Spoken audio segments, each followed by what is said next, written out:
किंतु संयोगवश स्थिति ही पलट गई भगवान। सगुण विद्याधारी इस सत्य को नहीं जानते कि आप श्री हरि विष्णु के अंश और हमारे पूज्य हैं।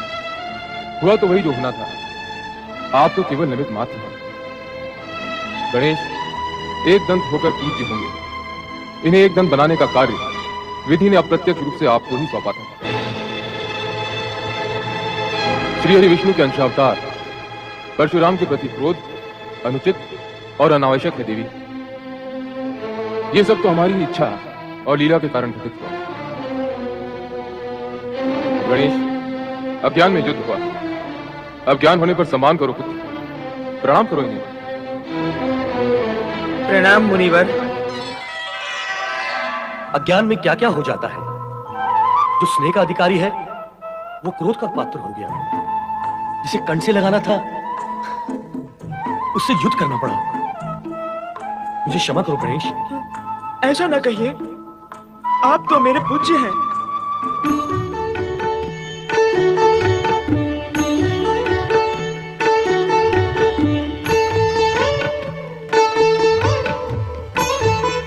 प्रणाम पितृदेव, प्रणाम माता। कार्तिकेय का प्रणाम स्वीकार करें भगवान परशुराम। अहो भाग्य मेरे, आपके दर्शन हुए। धन्य भाग्य तुम मेरे हो। मुझे अपने गुरु के साथ गुरु माता और दोनों गुरु भ्राताओं के दर्शन का लाभ हुआ।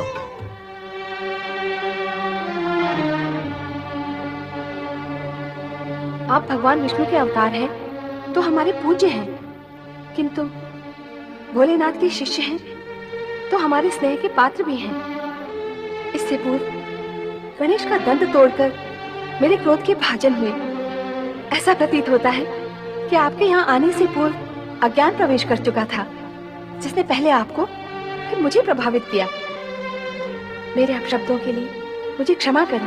नहीं नहीं, क्षमा मांगकर मुझे पीड़ित ना करें। आप तो मेरी गुरु माता हैं। आपको भोलेनाथ का शिष्य मानकर नहीं, भगवान विष्णु का अंशावतार मानकर क्षमा मांग रही हूँ। परंतु मैं तो शिष्य रूप में अपने गुरुवर शिव शंकर के दर्शन करने आया था, पर यहाँ आकर इस शिष्य से दो अपराध हुए हैं। एक तो गणेश पर प्रहार किया और दूसरा गुरु माता को मुझसे क्षमा याचना करनी पड़ी। मुझे इस अपकर्म का प्रायश्चित करना होगा। गुरुवर, मुझे आज्ञा दे, मैं महेंद्र पर्वत पर जाकर इस दोष का प्रायश्चित करूंगा।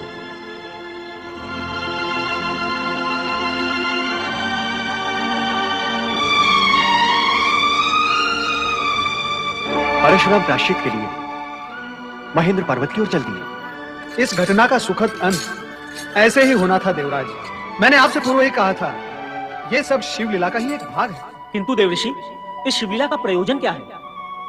मेघदेव, अभी तक आप प्रयोजन के पड़ाव पर ही ठहरे हुए हो, परिणाम के लक्ष्य तक नहीं पहुंचे। तो सुनो, गणेश जी के एक दंत रूप की पूजा का लक्ष्य पूर्ण होने के लिए भगवान भोलेनाथ ने महामुनीश्वर परशुराम के मन में अपने दर्शन की इच्छा उत्पन्न करके उन्हें कैलाश बुलाया है।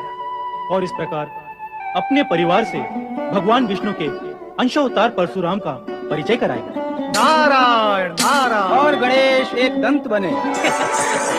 बड़े भ्राता कार्तिकेय, यदि आप यहाँ होते तो परशुराम के हाथों में एक दंत न बनता। मैं यहाँ होता तो क्या कर लेता? पिता भोलेनाथ थे ना यहाँ। जब वे ही कुछ ना कर सके तो मैं क्या कर लेता? और सच बात तो ये है कि पिताश्री की इच्छा से ही ये सब कुछ हुआ है। वो तुम्हें एक दंत बनाकर अधिक पूज्य बनाना चाहते थे और वो तुम बन गए।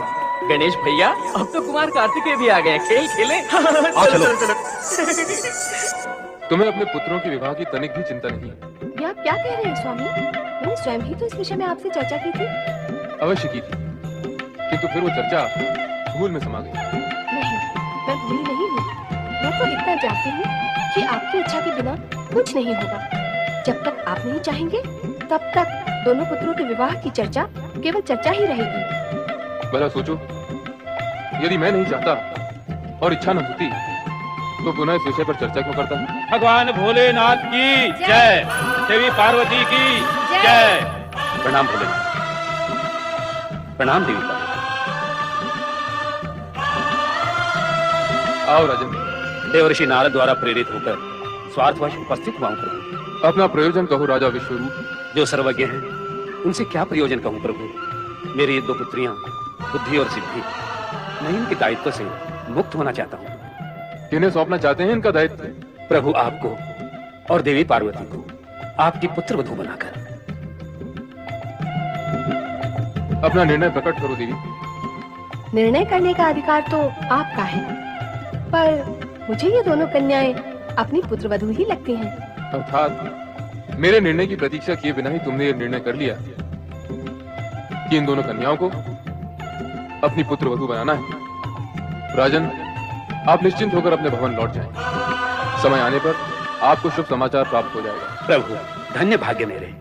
प्रणाम भोलेनाथ, प्रणाम देवी पार्वती।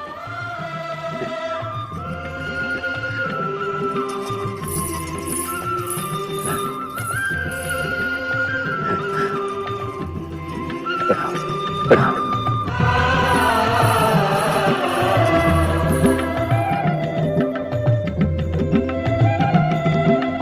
माता पिता को प्रणाम। कल्याण भाव। अभी अभी तुम दोनों ने जिन दो कन्याओं को देखा, वे हमारी भावी पुत्र वधू हैं। किंतु विवाह से पूर्व तुम दोनों को विवाह के लिए अपनी योग्यता सिद्ध करनी होगी। क्या आप हम दोनों को विवाह के योग्य नहीं समझते? नहीं नहीं गणेश, ऐसा नहीं है। अपने पिताश्री का अभिप्राय समझो। विवाह से पूर्व तुम दोनों को पृथ्वी की परिक्रमा करनी होगी, और जो भी पृथ्वी की परिक्रमा करके पहले लौटेगा उसी का विवाह पहले होगा। हम दोनों सोचते रहे कि किसका विवाह पहले करें। अंत में यही एक उपाय निश्चित हुआ। पिता श्रेष्ठ, मैं से पूर्व ही कह चुका हूँ कि मेरी विवाह में रुचि है ही नहीं। विवाह रुचि के लिए नहीं किया जाता है पुत्र कार्तिकेय। वैसे भी विवाह करने अथवा ना करने के निर्णय का अधिकार संतान का नहीं होता है। इसका सर्वाधिकार माता पिता के पास सुरक्षित रहता है। इसलिए तुम्हें केवल माता पिता की आज्ञा का पालन करना है। जैसी आपकी आज्ञा। गणेश, मैं तुम्हें मूषक वाहन प्रदान करूंगी ताकि तुम कार्तिकेय के साथ पृथ्वी परिक्रमा में भाग ले सको।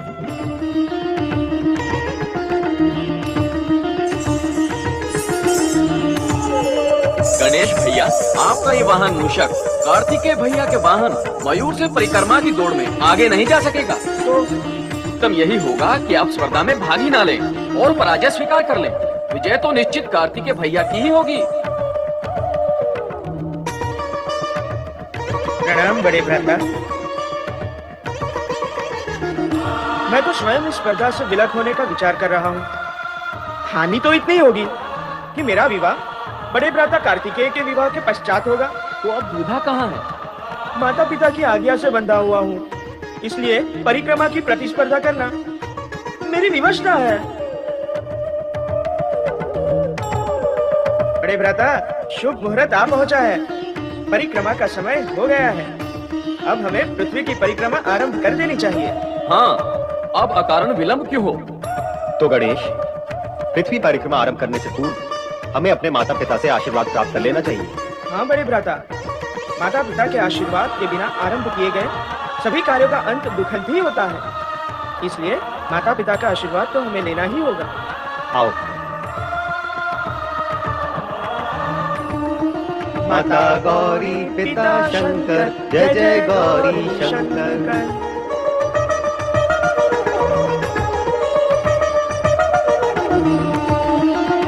क्या ये मूषक राज मुझे प्रतिस्पर्धा में विजय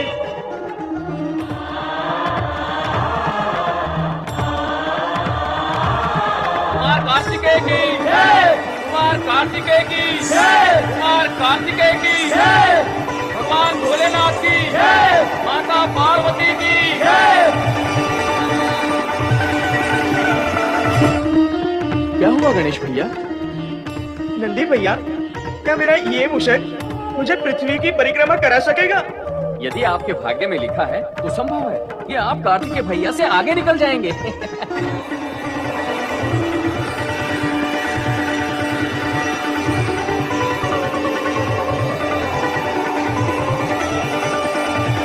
क्यों मूषकराज, मुझे लेकर चल सकोगे परिक्रमा के लिए? गणेश भैया, इससे ये पूछिए कि कुमार कार्तिकेय के वाहन मयूर से आगे निकल सकेगा अथवा नहीं। जब चलना ही नहीं हो सकेगा तो आगे कैसे निकल सकेगा? ये तो असंभव ही है। पर भैया, स्पर्धा आरंभ हो चुकी है। कुमार कार्तिकेय जा चुके हैं और आप अभी तक यही हैं। और अधिक विलंब हुआ तो आप स्पर्धा हार जाएंगे। नहीं नंदी भैया नहीं, विजयी तो मैं ही रहूंगा। नारायण नारायण, बधाई हो कुमार कार्तिकेय, बधाई हो। ओ देव ऋषि नारद, बधाई किस लिए देव ऋषि? पृथ्वी परिक्रमा की प्रतिस्पर्धा में विजयी होने की बधाई। अभी जय पराजय का निर्णय कहाँ हुआ है? स्पर्धा तो चली रही है। नारायण नारायण, प्रत्यक्ष न सही परंतु परोक्ष रूप से निर्णय हो चुका है कुमार। और भला गणेश जी, उस मूषक पर सवार होकर आपसे आगे बोलो किस प्रकार जा पाएंगे? कहाँ उस मूषक की मंद गति और कहाँ आपके इस मयूर की पवन गति। भारी भरकम शरीर वाले लंबोदर गणेश जी को भला वो मूषक कब तक और कहाँ तक ले जाएगा? नारायण नारायण, आप तो विजयी हो ही गए कुमार। पर मैं ऐसा नहीं मानता देव ऋषि। अप्रिय सत्य को मानने में तनिक विलंब तो लगता ही है कुमार। आपको गणेश जी के प्रति अत्यधिक स्नेह है। अपनी विजय और उनकी पराजय ये आपको प्रिय नहीं है, परंतु परिक्रमा में आपकी विजय ये पूर्व निश्चित सत्य है। नारायण नारायण। सत्य तो ये भी है देव ऋषि कि ना मुझे विजय की इच्छा है ना विवाह करने की। मैं तो अपने माता पिता की आज्ञावश इस स्पर्धा से जुड़ गया हूँ। आप माता पिता की आज्ञा का सम्मान भी करते हैं और विवाह ना करके बाल ब्रह्मचारी भी रहना चाहते हैं। ये दोनों कार्य एक साथ? नारायण नारायण, आप कैसे कर पाएंगे कुमार? आप ही मेरा मार्गदर्शन करें देव ऋषि कि मैं ये दोनों कार्य दुविधा रहित होकर कैसे पूर्ण करूं। फिर तो एक ही मार्ग है। कृपया कहें, क्या मार्ग है? आपको स्पर्धा में पराजित होना पड़ेगा और उसके लिए आप कैलाश विलंब से पहुंचे, अर्थात अपनी गति को मंद करना होगा आपको, जिससे गणेश जी की विजय सुनिश्चित हो जाएगी। मैं भी यही चाहता हूँ कि गणेश विजयी हो और उसका विवाह हो जाए। वो भी निश्चित है। अर्थात अर्थात ये कुमार कि विधि